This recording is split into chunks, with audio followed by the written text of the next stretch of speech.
What is up, everyone? Hello and welcome to Town Hall Arcade, episode number 4. It is December 4th, 2019, the year coming to an end. Tonight, we are going to be talking about the streaming platform wars, I guess we can call it that, where we have a lot of streamers being picked up by YouTube, Facebook, Mixer, all began with Ninja going to Mixer. Gaming news, pretty much everything is open game here. We're going to be talking about Resident Evil, Star Citizen, updates for Hearthstone Battlegrounds, you name it.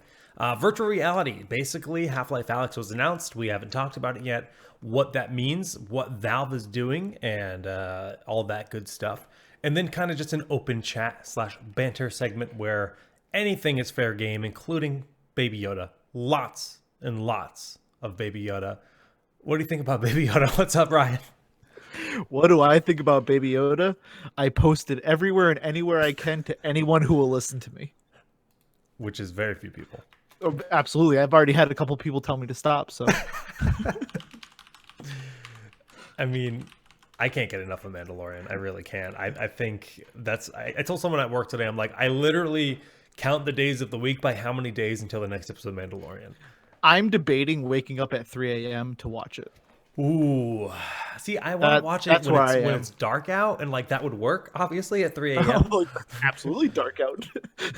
but the wife would never get up at that hour for any reason. Sounds like her problem. You're and not yours wrong, at the end of the day. but I'd also not want to die. Watching it without her would, just talking about Allison is like, she's never been a big Star Wars fan. I grew up with Star Wars. I mean, I'm not either. And she, valid, okay. But she was like, I don't know if I want to watch it. I had put it on the first day Disney Plus came out, where there's that scene, the very first scene where he like cuts someone in half with the door. He like pulls them in with the grapple. And she's like, I don't want to watch this right now. Shut it off. Because she thought the tone was going to be very Game of Thronesy, like based on that first impression, where she's like, I really don't. She's like, I'm too tired. It's the end of the day. Like, no. But needless to say, that's not the tone for the show. I mean, it's there, but it's not the primary. It's more lighthearted. Yeah. Obviously, because of Baby Yoda. He saves everything. I think like even the last episode. I mean, I feel like this point, but there was like a wrestling match, and then they like pull their guns out at each other, and then they look up, and Baby Yoda's just sitting there, drinking his soup. It's perfect. It's absolutely perfect. Did I just get a Baby Yoda emote for free? Thanks, Peck. I don't think it's probably not Baby Yoda. It should be. Yeah, I don't know. It's definitely a very good show. It's sad that the episodes are A, only like 30 minutes long, and B, there's only 8. We're getting 8 episodes. And then I'm gonna sate myself by rewatching it over and over again, I guess.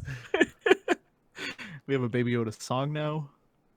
Well, great. I know you sent it to me. I have not listened to it yet.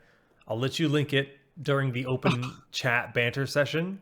Okay. At the end of the show, and I'll play it on stream partially. I don't know how long it is. Yeah, so it's done by this company called The Ringer.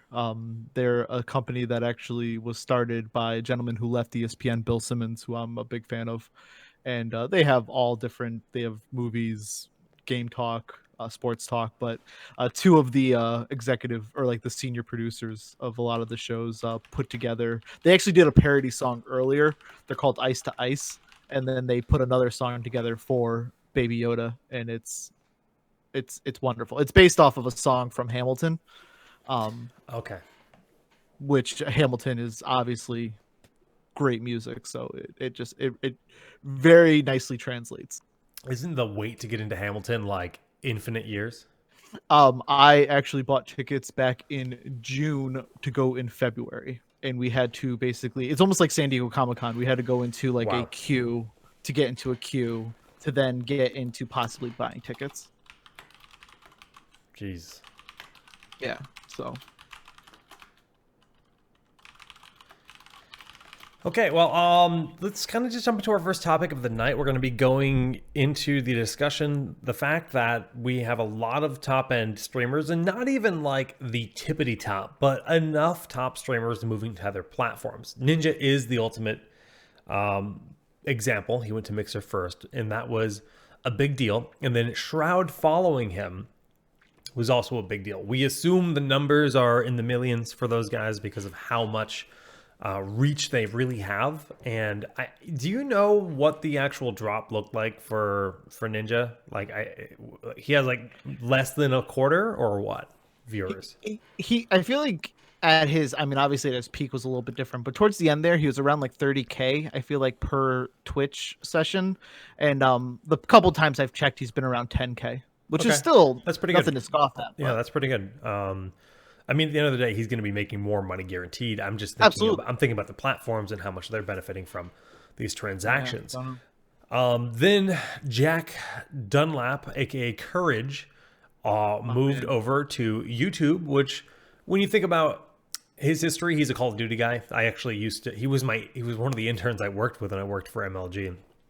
Awesome to see him be as successful as he is, but he's big in Call of Duty and that community, and Fwiz, working at YouTube and also being a big Call of Duty guy, makes sense that you'd have the connections to maybe want to go that way. And COD scene has a huge YouTube following. A lot of the big COD clans, like FaZe and Optic, are really got their start with YouTube. So I thought that made a lot of sense for him to move there and for that to be like one of the people to do that.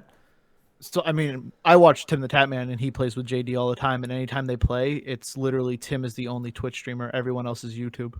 It's really crazy. Huh. I wonder and how like that. they're all big people, apparently. I mean, I'm not a YouTube person, so I don't know. But like, there's like a guy named Noah, and there's a couple other people, and they're all huge YouTubers. I believe it. So there's that, and then the most recent was Facebook stepping up and starting to buy out people. It's pretty much confirmed that these contracts are at least six figures. We don't know if they're like $600,000, $150,000, or what. But Disguised Toast, a prominent Hearthstone personality that has been doing a lot. I think he does a lot more than that now. In fact, I beat him in my first game of the new Underlords. I was so happy. The new Underlords mode. But he and Zero from Smash Brothers have moved over to Facebook, which I look at Facebook as the devil and like the enemy. And I find it really surprising to see. I mean, the offers must be good. They have to be. I mean, everyone's saying for Zero, it's like retirement money. That's what everyone's saying. So, I mean, obviously, who knows how much of that is true? But I mean, if with these companies, they all have the money to be able to put out these contracts. They just do. Facebook has so much money, and so does Microsoft. So I can only imagine what these contracts are. And it's that idea of, because Zero's, and specifically, he can still make YouTube content. Right. Because he specifically said that. So I know a lot of he has a huge YouTube following and stuff like that when he puts out his rankings. And so everything I've heard about Facebook is, I mean, we know Facebook is kind of grimy, and not that Amazon is a saint, or anything. Or Microsoft. I actually don't really have a lot against Microsoft. Like, you think about Gates, at least, and he does try to do a lot of good, but he is like the richest person on the planet, right? Or him or Bezos. They were very sketchy in the beginning of Windows 10, doing a lot of the behind the scenes data collection, and you would have to go in manually and turn it off. And then there was enough complaining that they made it as part of the startup. But in the beginning, like, no one knew about that, and they were just collecting data. So I mean, and I'm not blaming them for any means, because it's a business and they have to do what they have to do, and everyone does it. Like, every app that you download on your phone, you're agreeing for them to have access to God only knows what. You hate to see it. But I mean, it's the same idea of my phone just updated, and now whenever I am listening to a song that is not being played on my phone, it will tell me what song it is. Huh. It's a really cool feature, and I love it, but they're clearly listening to me. It's a bit invasive, yeah. I had my for those who don't know, I teach dance, and I had it in my pocket, and my phone started vibrating, and I was like, I thought my phone was on silent, and then I looked, and it told me what song I was dancing to with my student. I was like, oh, that's how I found out. Wow. That's awful, actually. I'd be so mad. You can turn that off though. You have to be able to turn Yeah. that Oh, off. I love it though. Like that's the thing. At the end of the day, like I can turn it off, but I'm not because there's so many times I'm out and about. I'm like, oh, what song is this? And then I want to put it on Spotify. So just talking about Facebook, one of the big comments that I've seen is that it's really hard to navigate and actually find the page because Facebook is like this amalgamation of, hey, this is a human's profile, hey, this is a personality's profile, hey, this is a store's profile, hey, this is a live broadcast profile. And it's not really well laid out. I mean, you could say that about Amazon too, how it's like 18 different things in one as a website.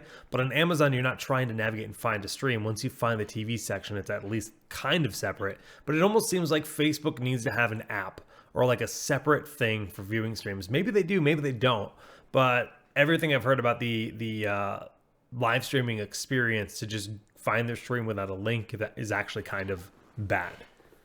And I guess the other thing is everything on social, like I found it in like 2 seconds. Okay. Well, again, I can't. That's good, but I've heard people from the Smash community complaining. Really?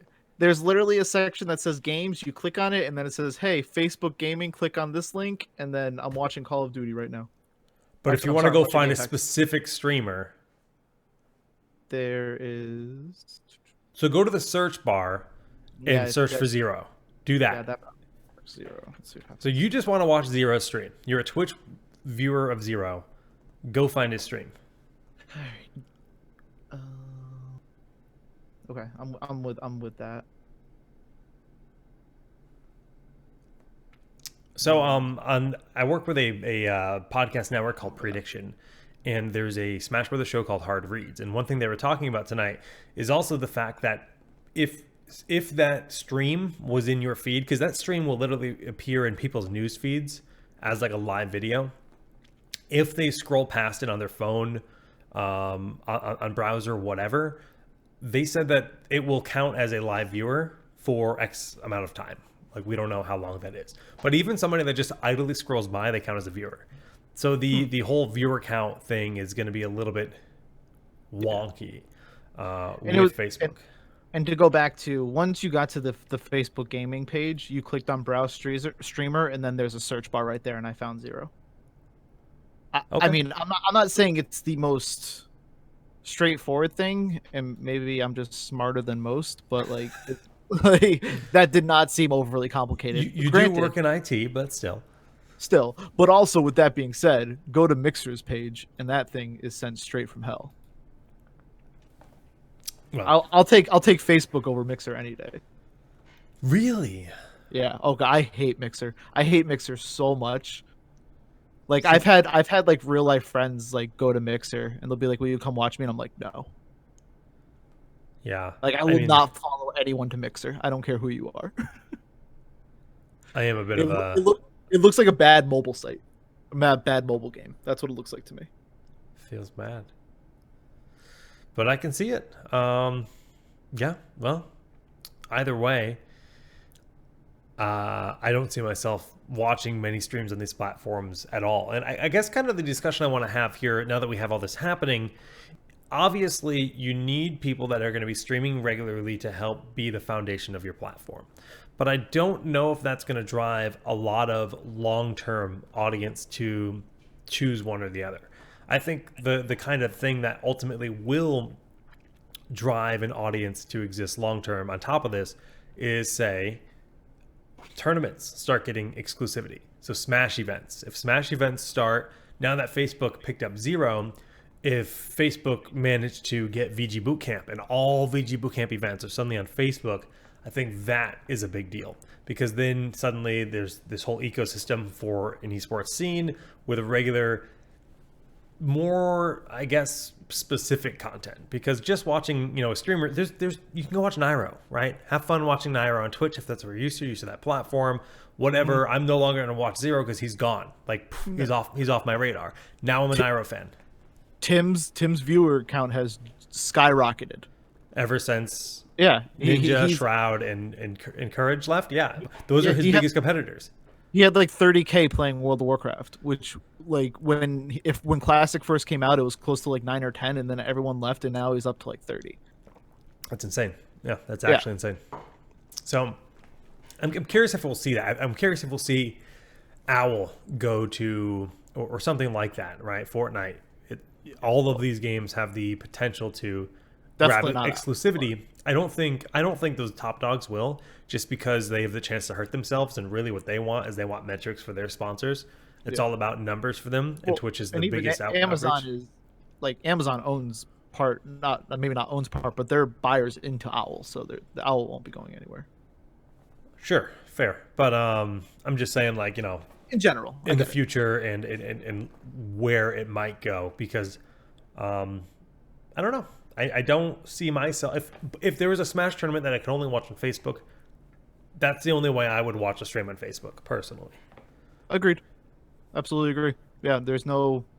I watch Zero, but I will not be going to Facebook to watch him. There's, like you said, there's Nairo. There's I can watch Hungry Box. There's so many other streamers that I could just pick up and watch and enjoy just as much as Zero. Yeah, but best of luck to them. It's Yeah, definitely got to be a big paycheck if they're making that swap. absolutely. And I mean, it's the same with Ninja. It's about him being able to now go. He did the Masked Singer. He has his book. He has all this stuff that keeps happening that he's able to do now because he doesn't have to rely on Twitch and having that stream be consistent. So he has those subs to pay. It's a good life. Yeah, The dollar bills. it's like being sponsored, but better. Yeah, well, I guess. You sell a bit of your soul when you abandon Twitch. That's how I view it, at least. Just because I'm such a Twitch has been so good to the community in so many different ways, especially esports. They've always given back, so I don't know. I'm a loyalist, I guess. But we can transition to talk about gaming news, starting with something Ryan is very excited about. He thinks I'm going to say Star Citizen. I'm going to say Resident Evil 3, because that's something you're actually excited about. Yeah, I mean, Resident. I am not the biggest Resident Evil 3 fan as a whole. Like, I think that's one of my least favorite games of the series. But Resident Evil 2 was so amazing that they have my complete faith that they will turn this around. And they kind of even, um, you know, Mr. X was basically another form of Nemesis, just a different virus. So it's going to be the same idea where, Nemesis follows you around and stuff like that, and you can shoot him if you want, or you can just Spoilers. run. Really? 20 years later. I think that literally came out in 99. But yeah, I think the screenshot looks great. I think Jill Valentine looks great. I think Carlos looks awesome. I'm really excited to see that game, and I will be playing it day one and enjoying every moment. Yeah, I love the hell out of RE2 Remake. Resident Yeah. Evil 4 is the only one that I had played back in the day that came out on the Wii. That's where I played it. Even with the janky controllers, I had a lot of fun. But I'm excited for this because I never played the originals. That single location camera was too much for me, Hmm. even in the 90s. Wasn't going to do Yep. it. No, absolutely. It's not for everybody. I hope that, I mean, it seems like they're going to do the same idea as the Resident Evil 4, like over the shoulder, which is great. I think that's what they should do.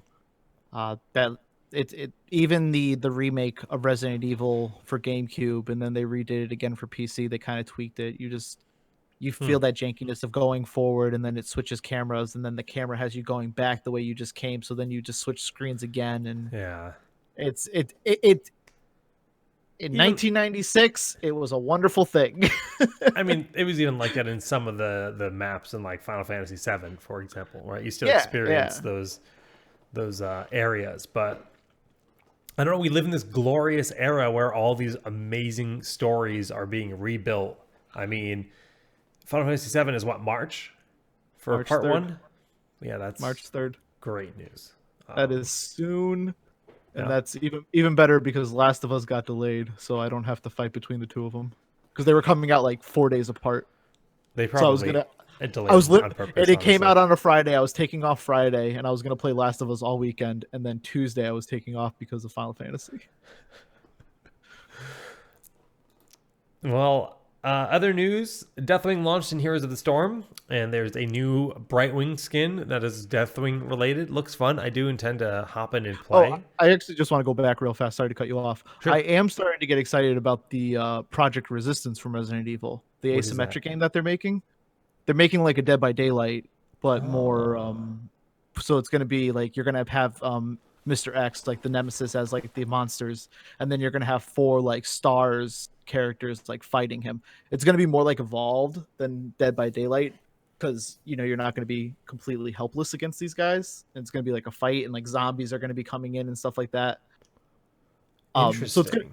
it's gonna be like I guess like I think of it as like Left 4 Dead, but like that asymmetric multiplayer But does game. one player play as Mr. X? Yeah, one player plays as the So I monster. can be Stompy. That's amazing. You can be. So I'm excited to see where that's gonna go. We don't know too much about that, but they that's where this leak came from. Is on PlayStation Store. The Project Resistance and the Resident Evil 3 screenshots for the cover were leaked. Cool. Gotta love a So good leak. yep, I mean, yeah, I'm a huge Resident Evil fan, so more the better for me. Yeah, we're just kind of talking about game updates for games that we play a lot of, which is we both obviously were very involved in Heroes for a long time. I've recently played my first 3 games in about a year and had a good time. So I'll probably check it out again tomorrow, just see where Deathwing lands in the meta. I'm not going into like a big Heroes discussion right now. Hearthstone Battlegrounds, however, is the game that's been consuming me pretty fiercely. I've got like 100 top 4 games. I've got Jeez. 20 wins. I've played quite a bit. My What's MMR your is like MMR? 5,300 or something. Nice. But the Nice. thing is, I play like while cooking. I literally play in Yeah. the shower. It's awful. I'm like so turbo addicted to that game. And all those games that I'm playing while doing, I just lose. I get 8th place half the time. I'll be Yeah. like, and I don't care. I just need it. I don't care about my MMR. I'm just having fun. Because I bounce between like 53 and 51 like all the time. But Yeah. I mean, I'm around 48. Same idea. I've been actually making a really steady climb the past week, which I'm nice. excited about. But I haven't had a chance to play since like Thanksgiving, so I'm planning on playing it a little bit tomorrow. Did I ever play Divinity? You know it was gifted to me. No, I still have it. Still haven't played it. The plan has been play it this winter. Um, I stand by. Allison will probably like that game more than you. yeah, I think that's probably what we'll play it together. But back to Hearthstone, we're getting what? Rafam plus Rafam, probably Rafam I don't know. plus two Plus other two. heroes tomorrow. Then there's going to be balance to several heroes. I hope. Okay, I'm going to say right now. I hope Nefarian is removed. I think Nefarian is incredibly boring to play because you literally just get to do an AoE and remove all divine shields and do 1 damage to everything, and there's Hmm. nothing that changes gameplay for you. You just have this cool ability that is very useful at every stage of the game, cost 1 to use, and there's nothing interesting about playing him. Like, I hate when I'm offered Nefarian because it's wrong to not pick him because he's so damn good. And you also like, it's just boring. There's nothing different about him. The reason I like the game is your heroes can provoke certain play styles, and I think that's fun. Absolutely. Yeah. I mean, seeing a Nefarian on the board just automatically makes me cringe and hope that he gets knocked out pretty soon. And then the moment it gets to late game and you see a Nefarian, I just It's like, okay, pray well, that. I'm gonna Yeah. lose probably. Like, yeah, he's Yeah. gonna have divine shields when I'm not. Like, Yeah, uh, and you find yourself doing like a mech build with that one card that gets a divine shield every time that it you summon a mech, and it's like, okay, well, you have them in the or front and they die immediately. Like, yeah, yeah, because they lose their divine shields. or you have I whenever without fail, whenever I play the divine shield hero, I can't think of his name, but George, whenever George the yeah, Fallen. George. Yeah, Yeah, George the Fallen. Whenever I play George the Fallen, it is there's a Nefarian. 99% guaranteed there's going to be a Yeah, Nefarian. I swear to, I it's get so. so mad. Yeah, me too. I was gonna say that actually, like, because I think George is really good. He's a He's late great if game it's a hero. late game. Yeah, he's a late game hero.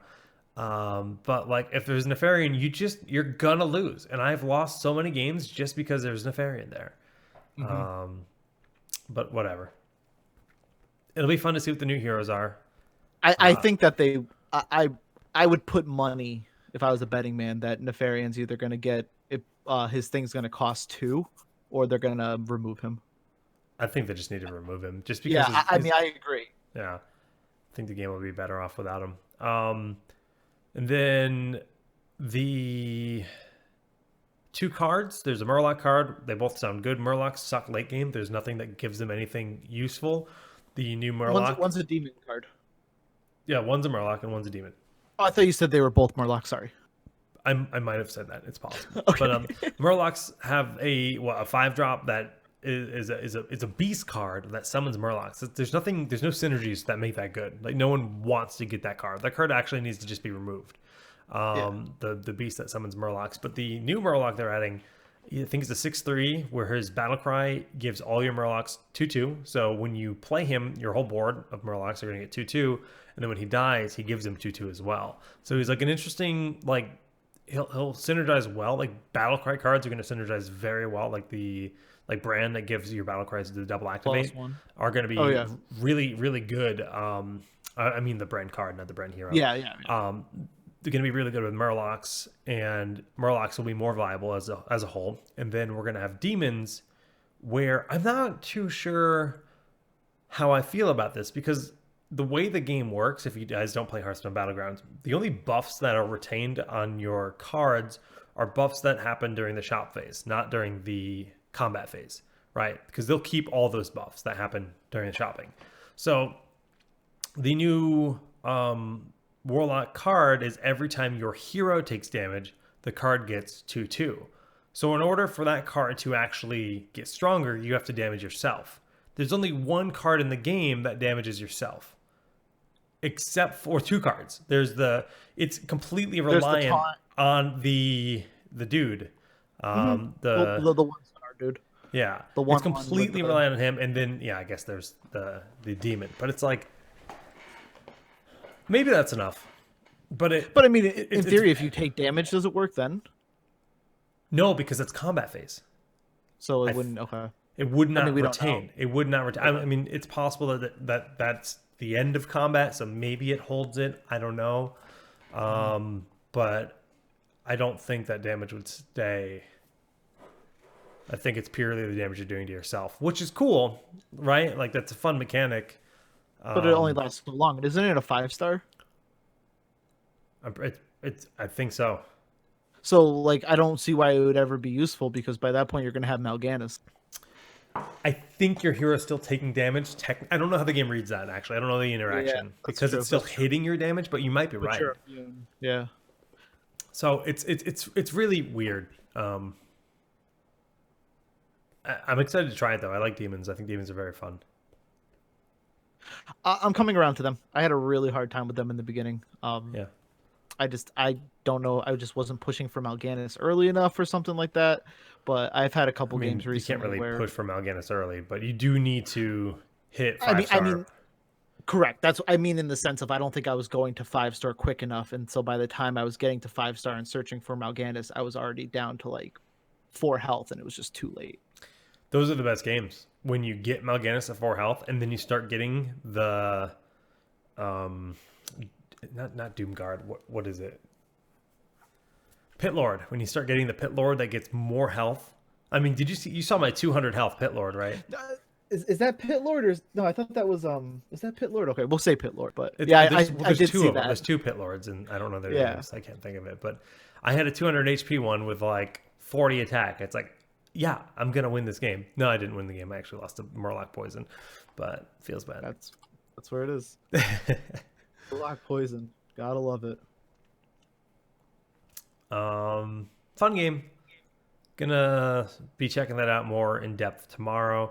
Any other gaming news that came out this week that you can think of? I mean, we're gonna talk about VR, and I'm gonna talk about Star Citizen, because I know you don't care, but I'm gonna talk about it because I care. I mean, I could definitely participate to a certain extent. I just literally have no desire to ever play that game. I'll change. It's not my style game. I'll change that. I'm not a space nerd. I never have been. I'd rather. I like Lord of the Rings. I like Warcraft. It's just I've never been a space nerd. Even like games that I love, like for example, Shadows of. We were talking about, Shadows of the Empire. Yeah. Like that's not. It is a space game, but like most of the missions and stuff are on the planet, and you're already there, and there's not really space battling per se, and like You could just live on one planet, Star Citizen. you could, but that's not why you're playing that game. Everyone can pick their own adventure. You just want to be a krill farmer living on Endor? You can do that. Yeah, I'm not about to drop $1,000 on a ship for Black Friday. Fair enough. So the funding for Star Citizen has surpassed $250 million. And when we say funding, we mean money spent by fans. This started as a Kickstarter, which transitioned into having an open marketplace where they sell ships. Some of these ships cost $40. Some of these ships cost $1,000. They sell ship packs, I think, for like $10,000. It's truly a game of whales. Now, when you buy that ship, the whole thing is you're actively getting access to the game, getting access to that ship, but helping fund the game. And at least they're not just like opening. It's kind of cool that they're making some of these ships like sought after, right? They sold capital ships on Black Friday, as you just mentioned, for $1,000. These are massive capital ships that take many, many people to man them. And on Black Friday, there were actually like hundreds of people on the forums, on Reddit, being like, holy crap, I can't believe they sold out so fast, because they sold out within seconds. I don't know how many they sold. I don't know if it was like 60 of each or what, but it was a small enough number to have people mad that they could not throw thousands of dollars at a digital item for an incomplete game. Right? That's like crazy. What a world. I blame But mobile games. maybe. But I think it's actually just that there are so many people that are hardcore space nerds that look at Star Citizen as that dream game, that ultimate fantasy. It is the most ambitious game ever made. They're trying to make a massive universe, and it's already playable. If you don't know what Star Citizen is, you can load in at a spaceport as a player, run to your ship, fly to a planet, land on a planet, run around, kill people, get back on your ship, go out, dogfight, fly across the universe, and like there's no loading screens, right? It's all, and it's buggy. It's got lots of problems. It's far from being a fluid finished product. But I don't know. I'm a believer. And we do have some other news that we need to talk about. Let's Oh, talk about Halo. coming to the Halo PC. Halo Reach finished with Star Citizen, but No, that I popped mean in my head. that's just about it. It's just Star Citizen. It's crazy to think that they have their own convention, CitizenCon, which is where all these announcements happen every year. And no, I'm just pumped to continue following this game's progression, and they're having a pretty massive update in the next patch in the coming months. So I'm pumped about that. But yeah, Halo. It's And even just real quick back on that, I have a friend who I've known a long time, and her husband left Blizzard to go work for Star Citizen, and I remember being like, really, like that's the thing, like you're gonna make that choice to leave Blizzard, and now I like look back and I'm like, I'm sure he's just couldn't be happier with with how much time they're given and the product that they're putting out and the money they have to support. It's absolutely insane. I mean, clearly it's a very passionate project. fan base. Yeah, Absolutely. and fan base. Oh, definitely. But yeah, what's the deal with Halo? What's the release date? Because Halo's properly coming on a PC for like the first time ever. Yeah, so the Master Chief Collection comes out soon. But I know Halo Reach came out today. No one cares Yesterday? about that. Yeah, it was. I definitely saw people on Steam playing it. I know. I mean, people care about it, but I'm with you. That was like not the. I hate. Well, so no, I have PTSD from Halo Reach because Halo Reach, Red Ring of Death, my Xbox 360, And I was literally taking my Xbox 360 apart, ripped it open, applying thermal compound to the GPU to try to, or like cool. I did something to. I don't remember. I think I reseated the CPU or something in within the Xbox, and I had to put a fan on it and try to play the game. And I would like get like a few save points over, and then it would red ring again, and I'd like finagle it. I just wanted to beat that game, and my Xbox just kept red ringing, and I vowed to never buy another Xbox again because this was already my second Xbox. Yeah, they had a huge issue with that. It was So awful. yeah, I have a very negative memory of that game, largely because of Xbox. But So I just did some quick research on it, and so Halo Reach came out yesterday, and it says for 1, 2, 3, and 4, it's all unknown except the only thing they know is Halo 4 is sometime in 2020. So I guess we don't know when oh Halo wow, 1 is coming out, but I feel like everyone was talking about it coming out in the next yeah, couple weeks. So I'm very surprised that we don't have an actual release date unless they're just gonna like huh? one day be like, hey guys, guess what? That's mysterious. Yeah, But I mean, I saw like it's Slasher part. and Adam Apicella talking about Halo and it potentially having a big resurgence in esports and how people are kind of anticipating that. A lot of people have pretty high expectations. I mean, Halo is a great competitive game I am 99% sure that's why Ninja went to Mixer. for Halo. If you didn't know Absolutely. this, Ninja was a Halo pro long time ago. Halo And 3. I met Ninja. I wouldn't say know the guy, but I met him, working at an MLG event a million years ago. I remember meeting Walshy. I remember meeting a lot of those guys, and I was never super involved with Halo, but I always loved the game. I mean, even in high school, I just grinded a lot of Halo and Smash. That was it for me.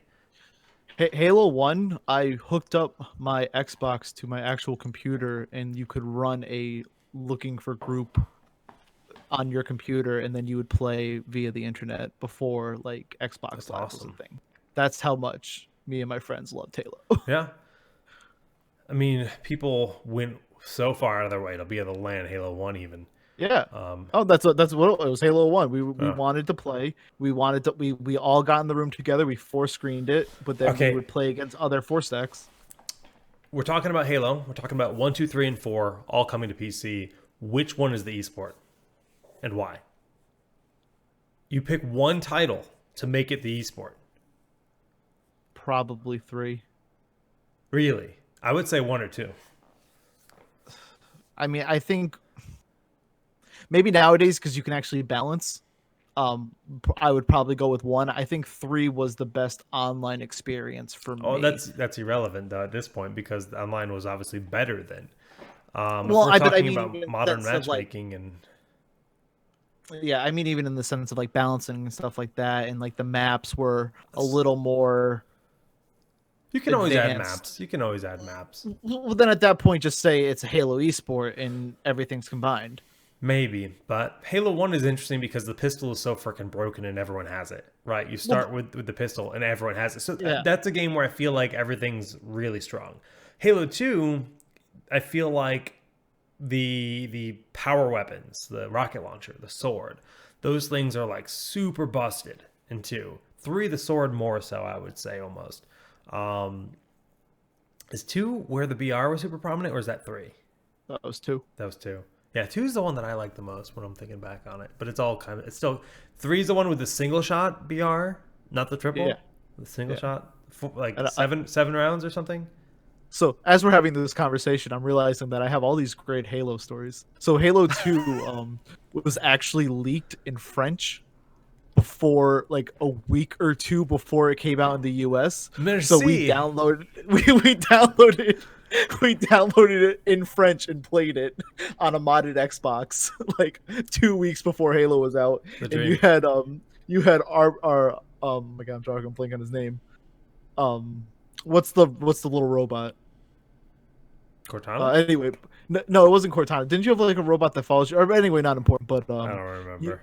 yeah, but Maybe. like it was everything was in French and it was absolutely fantastic and it's still one of my favorite memories. I was actually with my who my cousin ended up marrying, and we played it on his modded Xbox. We downloaded it off of Newsbin, for those who remember Newsbin, and then we played it in French.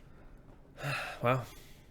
You know, getting that early start on games like that, like for example, I modded a Wii and played Brawl early back in the day, and had that head start. Went to a big tournament in Maine, and I got second place. But like, it was really fun to be able to be like, I've got an edge here. Like I'm better than everyone else, and of course, the Wii was so easy to mod. oh god, yeah. Oh my god.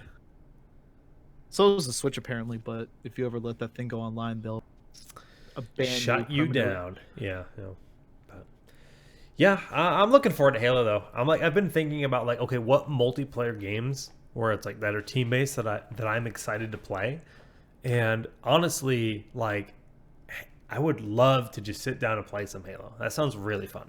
I also just miss, like, I had so much fun with Gears of War 5. Like, I miss that, like, co-op hard experience, that like playing Halo on Legendary with one friend, and just that experience, and like just trying to sprint forward from the middle of a fight because you know that the checkpoint's there, and if you can get to that checkpoint and die, it doesn't matter. Like, and just doing things like that, or like holding back because of the regen and all that stuff. Like, I love it sounds like you need to play the new Destiny updates. Destiny 2 is like a different game now, apparently. I have been burned by Destiny. Me too. Me too. That I'm dead inside when it comes to Destiny. I won't enjoy that game. I mean, I'm sure it's great. Same thing happened with Destiny 1, then again happened with Destiny 2. I'm so burned by those games that I won't go back to it. I'm willing to give them a second chance because of the extreme things that have happened. The fact that they were able to break free from Activision, leave BattleNet, transition to Steam, and start over effectively, and openly talk about how like Destiny 2 is still going. It's kind of in this state, but we're making Destiny 3. I find that super compelling because you look at the modern games industry, they were never owned by Activision. They had a partnership with Activision. And the fact that they left, that's crazy. Like, for a game to leave BattleNet, obviously, there aren't a lot of games to be on BattleNet to begin with. But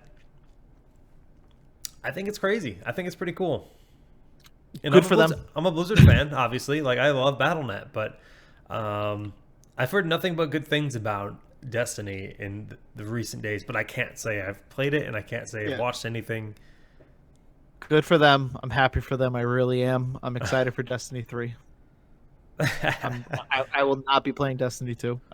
Oh, but you just said you were so burned by 1 and 2, but you'll play 3?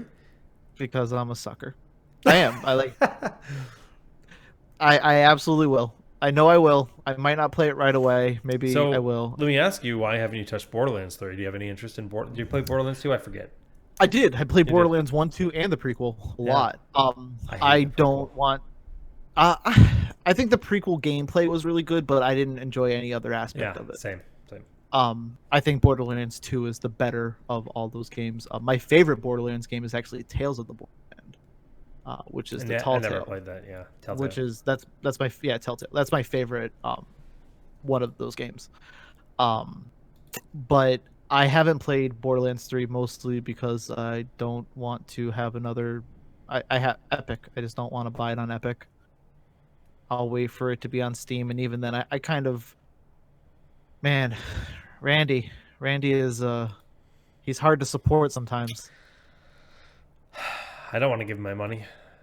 He is not a good person. No, he's a very Randy Pitchford is someone you should raise your pitchforks against, I guess, because he's, I don't know, he just, all these scummy things they've done. Wait for Epic to die. Good luck on that. I mean, the game has a 6-month exclusivity on Epic. I will buy it on Steam when that 6 months is up, which is February or something. That's kind of my plan, and it has been my plan since the moment it was announced as an Epic exclusive. I just don't want to buy that, especially when there's all these things about credit card information potentially being given to Tencent, which is the company that owns the majority of Epic, Chinese company, who then is doing God knows what with it. Regardless, I just don't want to support that platform. And it's just, I hate that we got through this generation of console wars. Console wars have ended.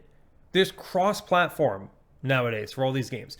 Sure, exclusives might still exist, but PC exclusive was never a thing, and now we have to deal with another fucking generation of PC exclusives, like just like the way Xbox was PlayStation. It used to just be it came to PC and that was it. I'm a PC gamer. I don't want to have to be like, oh, I'm a Steam gamer. Oh, I'm an Epic gamer. No, fuck that shit. Like seriously, it's just such a step backwards for maybe not as consumers, because theoretically it gives us more buying power, but god damn do I hate it. The only thing that is nice about, I guess not nice about it, but it seems to be certain companies are realizing that it's not working. Is it EA just brought they're bringing their games over to Steam? It's a big deal. Origin has been failing and struggling for a long time. I don't know anybody that actively is like an Origin membership. For them to bring their games to Steam is like, it's... Well, I am right now, but I want to play Fallen Order. Yeah. I bought it for a month. Right, but an active member, right? Like an ongoing member. That's what everyone's doing. Everyone's like, okay, I'll sub, I'll play this game, and then I'll get rid of it. So I'll pay $15 or $12, whatever it is, instead of $60 to play a game. Because I want to play Jedi Fallen Order. Have you played it yet? But you subbed already. Yeah, well, I subbed last week, and then every time I go to play something, I've been playing Shenmue 3, and then I'll play Hearthstone. God, you haven't talked about Shenmue all night. I know, because I'm trying to be good. I meant to put it on the Google Doc. You didn't. Joke. I meant to do it as a joke, but man, you're that game allowed is to talk so about bad, Shenmue. It's something you're passionate about. Go for it, man. Well, I mean, let's just finish our discussion, I guess. But like, just about Jedi Fallen Order, somebody was telling me that the controls are pretty janky. I don't know. It's a Dark Souls game. I mean, that's to be expected. It's hard with that type of movement and that type of style to make a fluent game. I'm okay with that. I haven't played I think even like the most fluent game that comes to my mind recently is like Spider-Man, and even then it's janky. It's just when you have that fast-paced dodging, jumping, throwing, it's just you're bound to run into issues, and maybe next generation they'll be able to smooth that out, but there's plenty of games that have done it well. It just depends on what you're trying to do. So I think like with physical punching and slashing and stuff, it's always a little bit harder. I felt that Zone of the Enders was one of the most fluid, fast-paced games ever made. But you're flying and you're right. That's the difference. You have a lot more freedom. You're not on the ground. You're in space, right? It's a little bit. It's a lot of it different. But having that weight of your character and having moves feel like they have impact and like that oomph behind it, while also retaining the fluidity and the speed and the agility and all that. That's hard. That's a lot harder. Yeah. And I mean, any person who I know who has played it has absolutely loved it. They're not saying it's the best game they played, but they're saying that they enjoy the story. From beginning to end, they've enjoyed it, and they enjoyed the gameplay. There's hard puzzles. There's hard bosses. It's more of experience. So it sounds almost like almost like a Zelda game. A linear Zelda. I mean, I guess, I would say a linear Zelda. Yeah, I gotta play it. It reminds me, like, personally, I haven't played it. I've watched very little bit of it, but it reminds me of that Star Wars game, Force Unleashed. Never played that, but first one was fun. I mean, it was a solid game, but it's the same idea. Like, give me a lightsaber and I'm happy. Dude, I'm not happy until they give me an X-Wing game. Like, we have not had a proper space combat Star Wars game since Rogue Squadron. It has been too damn long, and I don't care what I have to do to get it, but they need to give me that game. Like, I haven't played enough Battlefront, and again, Battlefront is like a little bit of everything. I get the appeal there.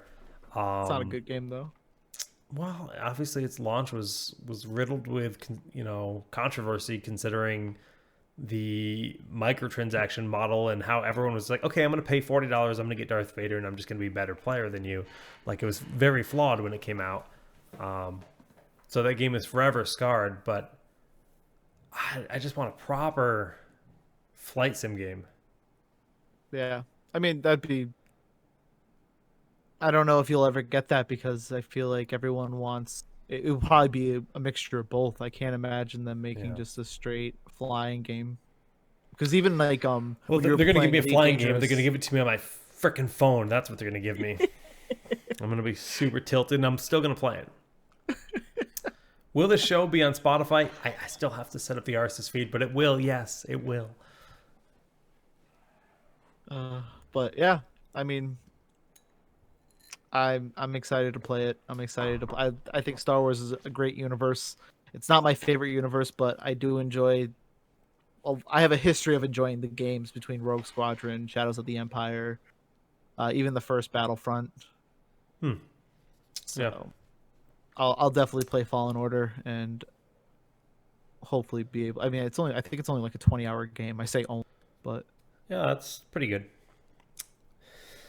So, transitioning into virtual reality, we had Valve announce a new game, and it's Half-Life.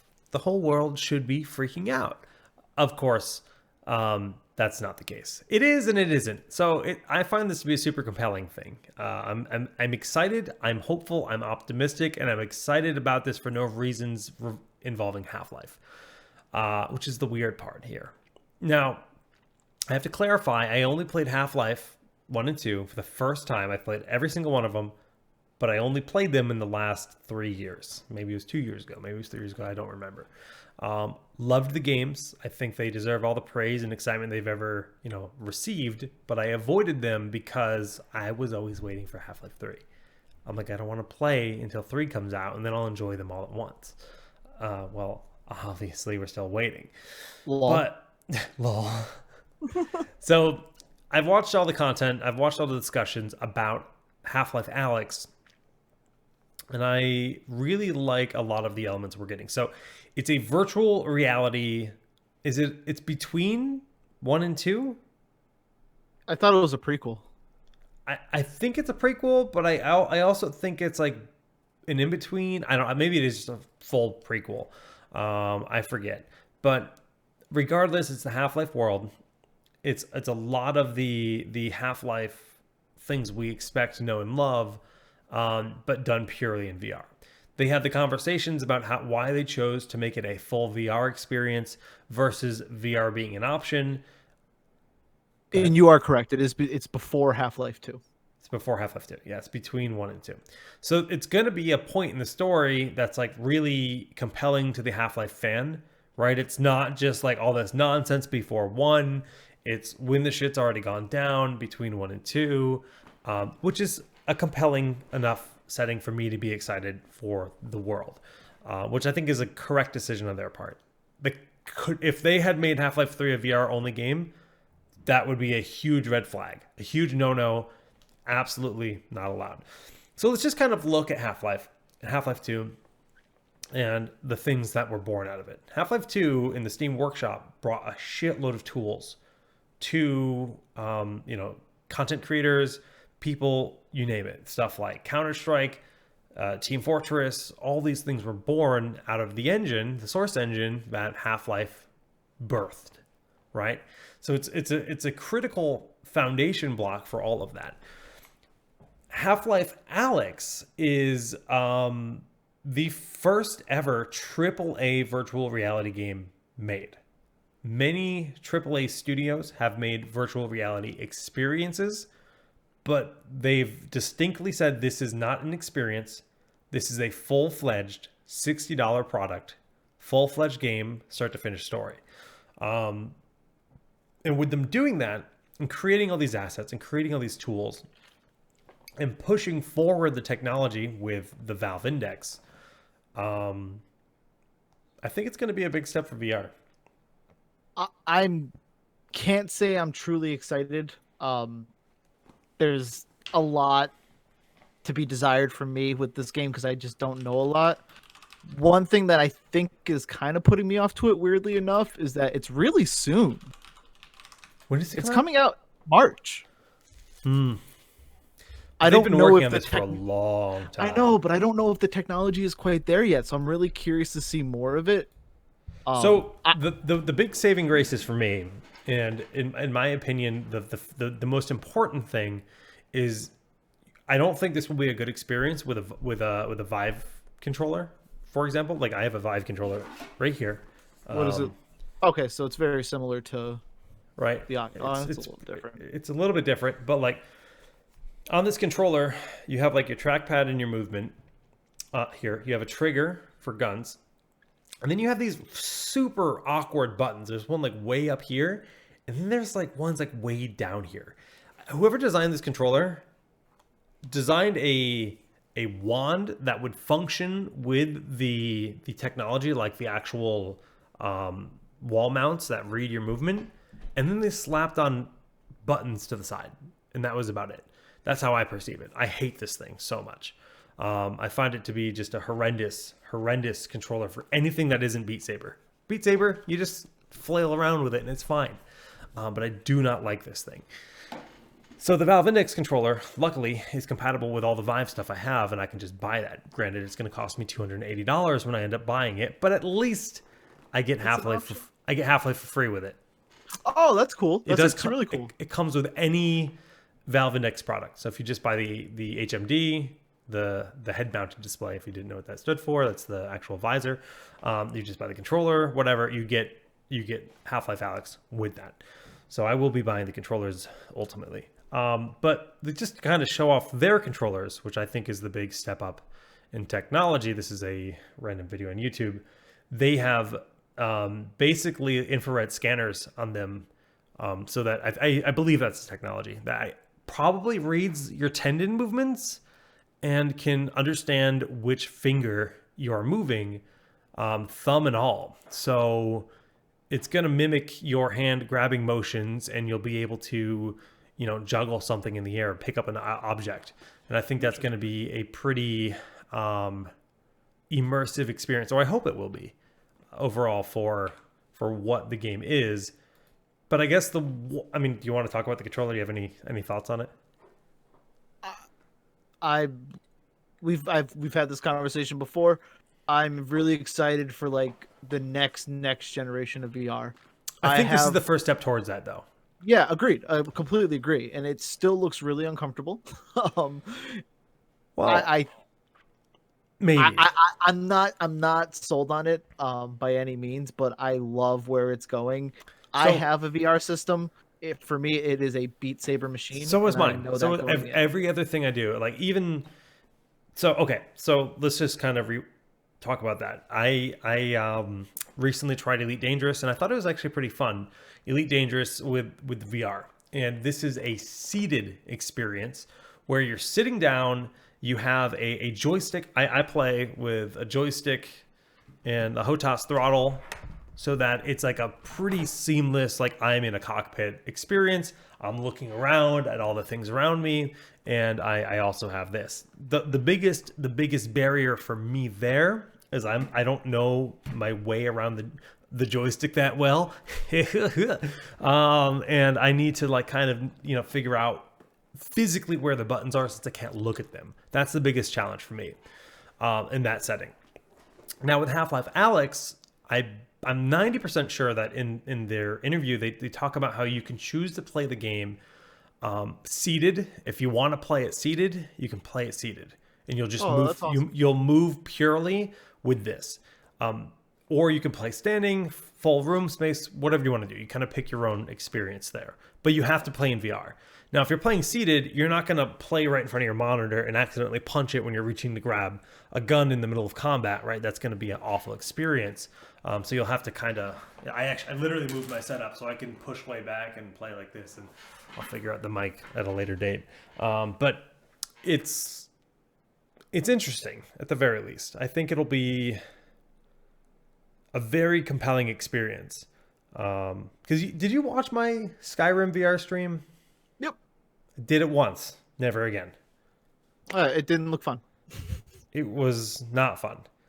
Walking around a room, picking up items, and ultimately jumping into the wall was pretty much the. I don't want that. I don't want VR to be something where I need a big open space to walk around in. Agreed. Yeah, I'm going to keep my eye on this game. I'm not saying I'm not going to play it. I'm not saying I'm going to play it. I want to see where it goes, and I'm happy that this is the road that things are going. But I'm not. I'd rather just have Half-Life 3, and I don't understand how. This game is an insult to Half-Life fans. I disagree with that just because I think Valve kind of always thought that Half-Life was a game that pushed the envelope for FPSs. And I don't think they were ready to do that with Half-Life 3. Then they lost all their writers. They kind of got focused on other things. And I think at this point they want to make it happen, right? And I don't know how that's going to happen. Who cares anymore? They released the script. We know what happens. Did they release it, or did the guy that wrote it release it? The guy that wrote it. The NDA expired and they just released it. Wow, I didn't know that. I didn't actually know that. So it's kind of like we have the knowledge of what kind of happened, and that just that deflates all desire for me for Half-Life 3, and then for them to be like, oh, we have Half-Life 1.5 instead. So again, we made a third game. I'm not even looking at this as a Half-Life game first. I'm looking at this as a AAA virtual reality game that happens to be in the Half-Life world. I almost wish I almost wish it wasn't Half-Life 1.5. I almost wish it was Half-Life something else, like a spin-off. They talked about why they chose this over Portal, and they just straight up said, look, if you were to go through a Portal in VR, you're probably going to get nauseous. In fact, we tested it, and it wasn't a good experience. Could you imagine doing one of those loops where you just fall? Yeah, fall. Precisely. And that's in VR, you would get sick. And if you've never tried VR before, I'm telling you, you would get sick. You would not enjoy any bit of it. VR is more immersive than you'd think. The technology is great when it comes to the actual display. It's the actual just kind of movement that's the issue in current VR. And but even without VR, there are times in Portal where I'm like, ooh, really need to close my eyes and get out of this loop. Really? Please. I never had an issue, but that's me. Great games, Portal 1 and 2. Absolute must play if you've never played them. I play them once a year. Wow. I love them. I've played them a few times. There's 5 games that I will play once a year. Those are 2 of them. The cake is a lie. It is. No, it's actually not, though. We can have that debate. Virtual reality has a long way to go, but this seems to be having a fair bit of buzz for a lot of people. A lot of people are going to be investing in VR for the first time. Hopefully it helps the technology progress. I'm still waiting for... I'm reading a book series called Otherland, where they talk about neural cannulas, where you basically just plug in, and there's many stories that are like that, but god damn, is that the dream. Just plug me into the internet, please. Anyways, I guess our last topic is just full-on open chat, open banter. I promised I would play a Baby Yoda song. Can you link it in chat so I can click on it? Absolutely, I can. With pleasure. Oh, wait, how do I do it?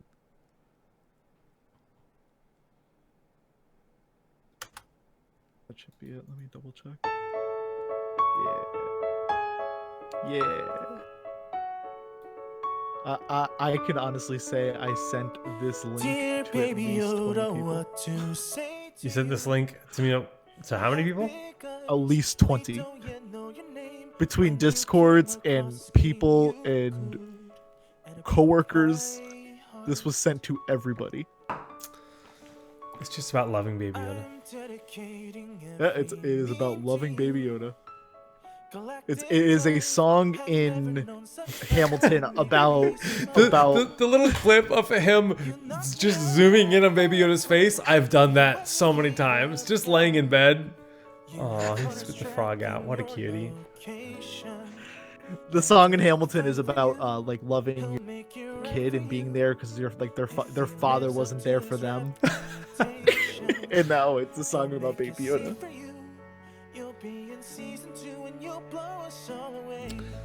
All right, I'm not gonna listen to the whole song, but yeah, I can appreciate it. I mean, Baby Yoda is the greatest part of 2019, I'd say. I don't know what's better. Is there any content drop or anything better in this year? The only thing that comes close to it for me is Appa, but I'm also about 15 years behind on him. Appa, for one. Oh, Appa, sorry. Yep. He's Yep. watching The Last Airbender for the very first time. He is the best. Yeah, I do want to be plugged into the Matrix. That is exactly what I want. Although it does sound like a risky decision. Man, I don't know. It's definitely a little bit late to the boat for you though, with Last Airbender. Oh, absolutely. I honestly never even heard of it. I knew there was a movie. How? Oh my god! Don't talk about the M. Night Shyamalan movie. Well, that's literally. I mean, I knew it came from something, but I wasn't sure what. I didn't realize what it was about. Well, then like there's also Avatar, like the movie. Well, the Blue People movie, yeah. Yeah. So it was all confusing for me. I rewatched that. I don't know if it was on Disney Plus or Netflix or what. I want to say it was probably on Disney Plus. Rewatched it. I hadn't seen it since it was in theaters, and like I don't remember the last time I rewatched something where I was like, "Holy fuck, this movie's amazing!" Like I liked it. I liked it a lot when it came out, but we just watched it like 2 weeks ago, and I could not put my. I knew what was going to happen because I've seen it, but I was so into it, and obviously James Cameron is a god, but we're getting a trilogy. We're getting 3 movies for Avatar, and it's been. I think I saw that movie in San Francisco because I was visiting my brother for his graduation. So that had to have been. It's within the last 10 years. Yeah, like 10 years ago. Like, holy crap. Yeah. Between that movie holding up, and I also just recently went to 2009. Wow. Yeah, I went to the theme park. It's part of Animal Kingdom and like the ride and stuff like that, and it's such a beautiful world, and it's so cool, and it's just it really held up. There's a lot of movies you watch now and you're like, okay, this was amazing back then, but it's okay now. It's just like it holds. And like I always praise world building in anything, in games, and in anything at all. I think Mandalorian is doing a better job of world building than any Star Wars movie has ever done. And I think Avatar as a complete movie has done more world building for whatever that world is called. I can't remember the name of it. Than like Pandora. Than many trilogies do for anything, right? They just did so much to teach us about the landscape of the world, the ecosystem, the spirits, the nature, the creatures, everything. It's super cool. It's amazing. Pandora, Jake, please. I'm sorry, Cowhead. So, Token Hot's question: you excited for the toy train mount? I mean, how could you not be excited about Mimi shit like that? How could you not be excited? So, yes, I'm actually going to be playing Heroes tomorrow, and I can't wait to play with that and also play as the new Deathwing Brightwing. I don't even care about Deathwing. I want Deathwing Brightwing. That's all I care about. Oh my god, that skin is so adorable. I didn't know that was a thing, and I logged in and I saw the bundle and I clicked on it and I was like, oh, Brightwing, and then I was like, oh shit, does that mean I'm spending like $20 tomorrow? Nah, he's actually not that expensive. It was only like 600 shards. But Brightwing comes with the bundle, you said? Oh, you just you have Deathwing. Yeah, I know I have Deathwing. So I mean, you don't really. Yeah, you don't really need to buy. I mean, they brought the Diva. Well, I'm not brought them back, but like the Diva Destroyer, one's part of the bundle. Okay. Brightwing, and then I think there's somebody else. But anyway, yeah. So it's not the best bundle. I'd rather just have like one of each color that I like rather than have like all Yeah, three variations. yeah. I've never liked that they forced all three onto you. Um, watch through the rise of the resistance. What is that? Sounds like Sounds like Star a Star Wars. Wars movie. Yeah, Does. it does sound like Star Wars. While you look that up, I'm going to talk about how amazing Shenmue 3 is. It is Star Wars. Oh, it is. Okay. Oh, is it a documentary? Oh, I did that ride. Oh, it's a ride. Wait, is that the ride that's already done, or is there another ride coming?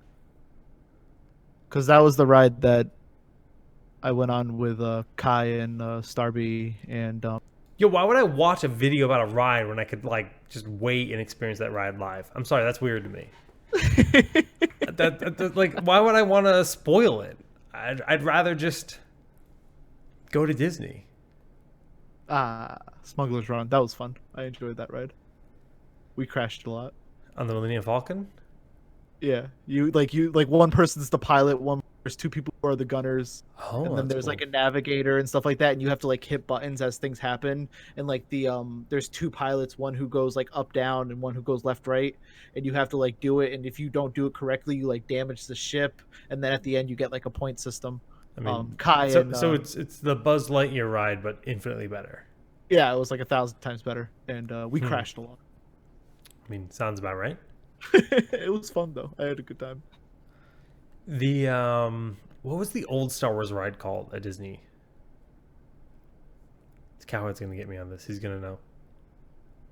Star Tours. Star Tours. Yeah, That was fun. I loved it. I've been to Disney a lot, but not in many years. Well, we have to go once that hotel opens up. Yeah. I already told the wife. As soon as that That's- hotel opens, we're gonna make our reservation. So then we'll get to go 3 years after it opens because Yeah. it's gonna be booked for like a solid 3 years. So I'll get to see it in 2025 or whatever. Cool. Can't wait. It's It gonna will be be. Oh hell yeah, dude! Like that's honestly dreamy. But Yeah.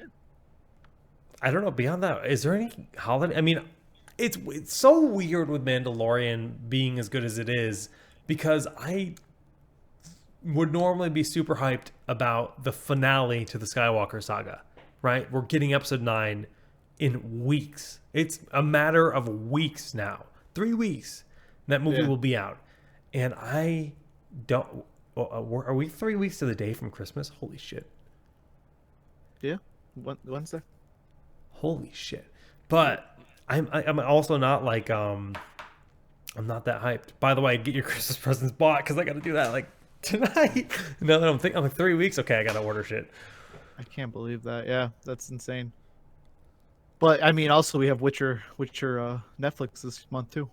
Witcher Netflix, and we also have The Expanse season 4, which I know you don't watch because you're not a huge sci-fi nerd like me. But like, this is an amazing end of the year TV. Like between Witcher, Expanse, and Mandalorian, I'm a happy boy. Yeah. And Peasant Dave, I actually will be at PAX Unplugged this weekend. I'll be there on Saturday.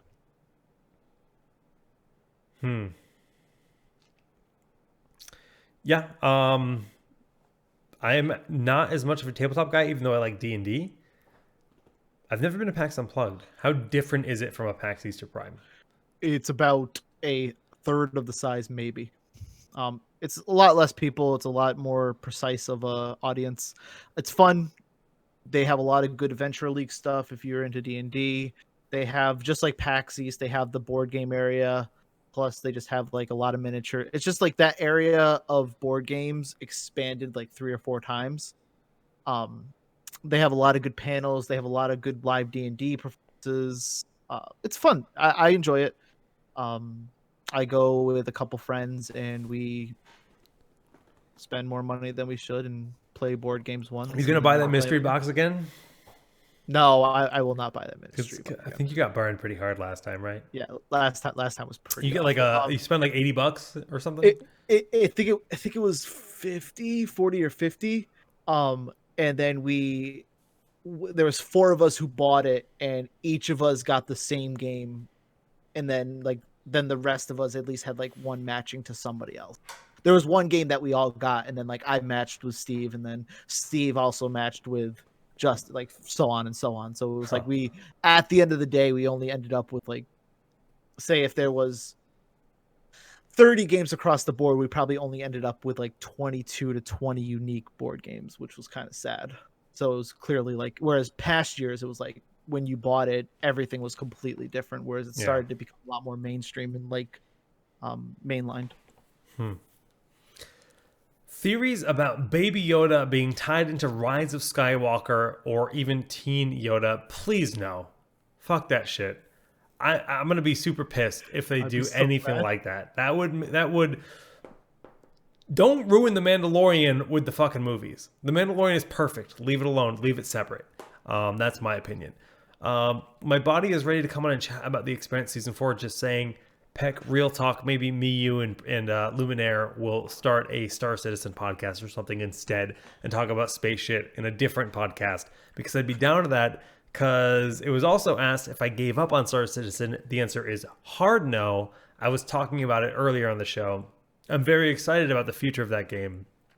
3.8 is going to be the first patch where my money I earn in the game is going to carry over. So I'll be able to actually grind for armor, grind for ship upgrades, keep it into the next update. Right now, everything gets wiped.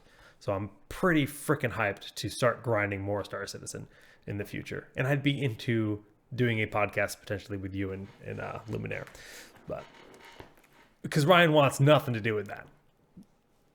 Obviously, I'll be asleep during it. Don't worry. That's not for everyone. Oh man, yeah. I think I'm gonna resubscribe. Did you know that Star Citizen you can be a subscriber? You can pay $15 a month.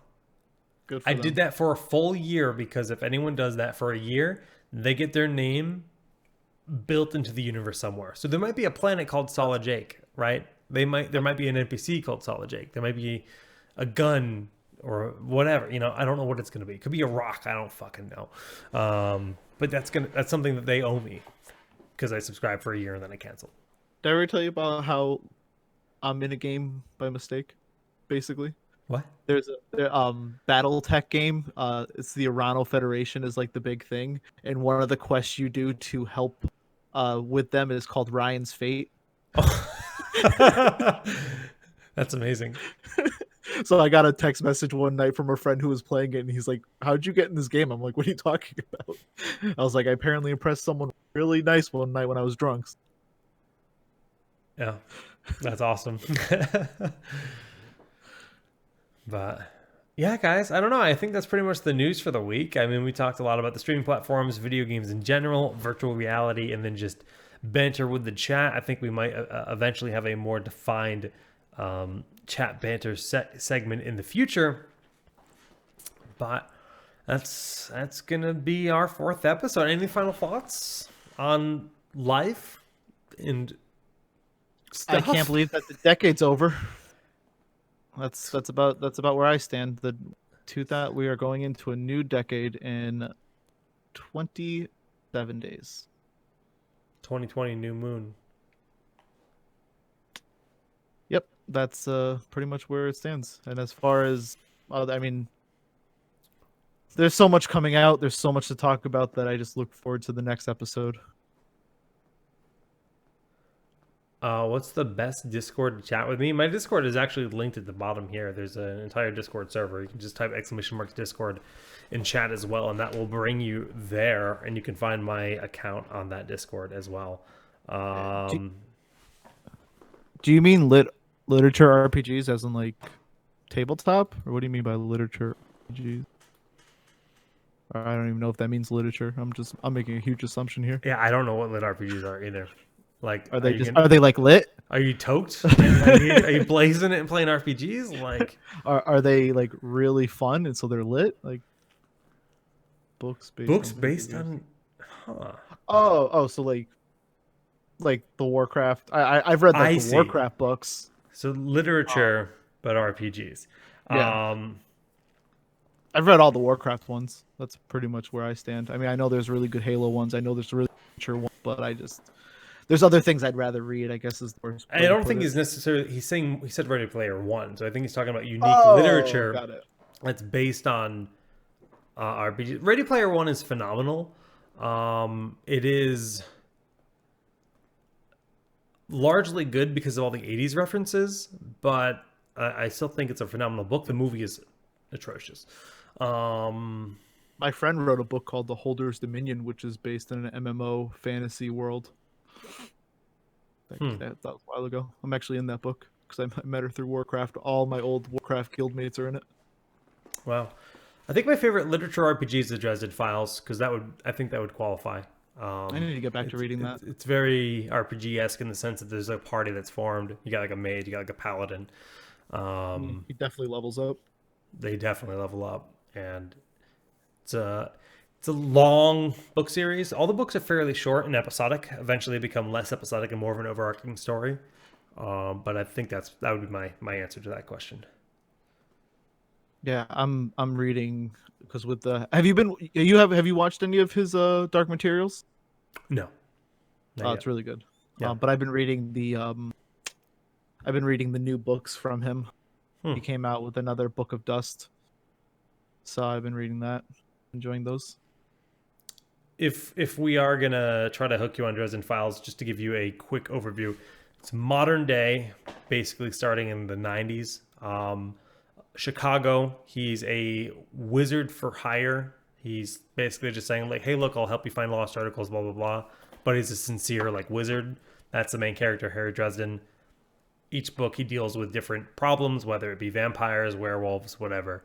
And eventually, characters in a party gets formed, and you meet all different kinds of people, and an overarching story does eventually come out. But it takes many books. There's gonna be like 16 books. I think book 13 comes out next year or something. It's been many years since a book has come out, though. It's been like 6 years. So the next book I'm pretty happy is coming out soon. But we are an hour and a half deep, at least in this show. Just about, actually. What always happens. I know. It's fun. But yeah, shout outs, Ryan. None. None. Follow me on Twitter. There we go. Yeah, to me, thanks for tuning in, guys. It's been fun relaunching a podcast, getting kind of back into that. I've been promising an RSS feed for too damn long, and I have tomorrow off. So I'll hold them to it, guys. Don't worry. Yeah. Yell at me because I'm gonna get distracted. I always like get distracted. I've been working on a new intro video for this. I always get distracted by something. I have 2 jobs and a house that needs tons of things to be done to it all the time. So I'm always doing something, and I'll be streaming tomorrow. So tune in on my stream as I just hang out, play video games. It's gonna be a lot of fun. I don't know what I'm going to play. I might play Jedi Fallen Order. I don't know. That sounds awesome, actually. I don't know. That might be the case. But, guys, trying to make a heart with my hand. Failing. Love you. GG's. See you next time. Love you, mean it.